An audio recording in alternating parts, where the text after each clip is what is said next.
are here at the Fraum Center with our friend Dr. H, and we're going to be talking about some functional movements. I don't know how else to say it, but we're talking about as we age, I don't care if we're 45 or 85, it's important to stay mobile. Yes. And you have some ways to basically assess us that I think would be great information for everyone viewing. Absolutely. These are simple, but they have been shown through some clinical trials to be predictive of poor functional outcomes, such as inability to live on your own without the active assistance of caregivers. And at 71, that's all I think about. I want to be able to live as long as I can independently without having to be a burden on my family. Right. And we have so many patients who moved here, they've worked their behinds off their whole lives, and they moved here to come golf and play tennis and go out on the boat and do all these things. And if they have to be in a nursing home, they're certainly not going to be doing those things, right? Okay. They are. Now you're going to show us some things that you would be assessing for using me as a potential patient, really. Yes, absolutely. So we don't have one of these here right now, but even something as simple as the ability to open a jar independently, okay? Because there's a study in 2017 that found that grip strength was a predictor of inability to care for oneself at home after a joint replacement. Are there things I can do to improve my grip? Absolutely. Even something as simple as carrying a weight around the house. Oh, okay. So, let's say we start with 5 pounds, right?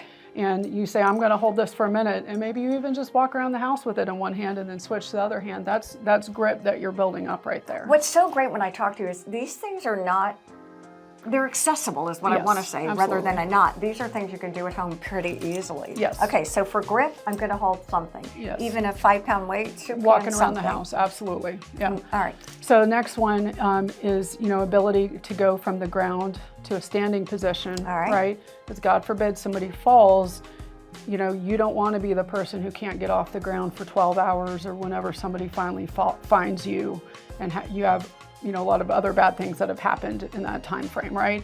So learning how to get from the ground to a standing position, that is an exercise and it is a functional movement that you can do. And those are things you'll assess me for, and we're going to actually show it on some B-roll later. Absolutely. But you'll show me how to do it and then we'll practice it, and I don't have to be perfect at it. Correct. I just have to practice enough to, in case I do fall, be able to know what to do. Right, and if you can go from the ground to a standing position 5 to 10 times on your own, how much more confidence do you have in your ability to care for yourself, right? Oh my gosh. Big time.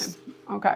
So ability to go from the ground to standing, ability to go from sitting to standing without using your hands. That's another one, because those are air squats, right? We're going from a seated position to a standing position without using hands in a chair. Air squat. Okay. And we talked about grip strength, and the last one is probably the most interesting and is going to be the most challenging and eye-opening. Okay. There was a study recently that showed that if women want to be able to care for themselves independently, as in not being institutionalized, they need to be able to carry 75% of their body weight in their hands for a minute. Okay. Men, it's 100%. Really? So if 75% of your body weight in your hands. So if I'm let's say 120 pounds. Right. Well, right now, all I've got are 25-pound dumbbells. Okay. But that's 50 pounds. Okay. Yeah, that's pretty good. Right. Are you comfortable trying it? Sure. I would love to try it. Right. I'm not embarrassed. I mean, isn't this the point of what we're trying to do? Absolutely. So here's the first one. What do I do? You just hold it. Oh, hold it. Actually, get it. Like this. There you go. There's one. How do you feel with that? I feel good. Can you relax? You can just hold it at your side. Okay.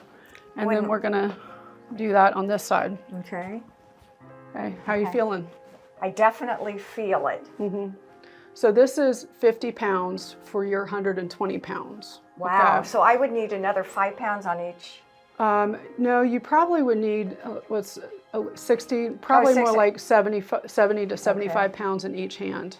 I'm sorry, total, I apologize. That would be challenging. Yes. I definitely feel the weight. I feel confident. Yep. But I feel it. I'm conscious of it. Yeah. This is something I would want to do again. Is this something I would practice? I would recommend it, right? So, set your timer for a minute. Okay. Pick up the weights and just stand there. I mean, I feel my heart rate. Yeah. Yeah. It's so, and men should be able to do 100% of their body weight in their hands. Is there a safe way then to disengage? From these? Yeah. Well, if, in case of emergency, just drop them. Okay. Just drop them and they'll skitter off somewhere. So I know we have to go, but this is absolutely invaluable Yep. information. And the takeaways for, I think, anyone, despite your age, is pretty incredible. Thank you for your absolutely. time. Thank Yes. you all for your time.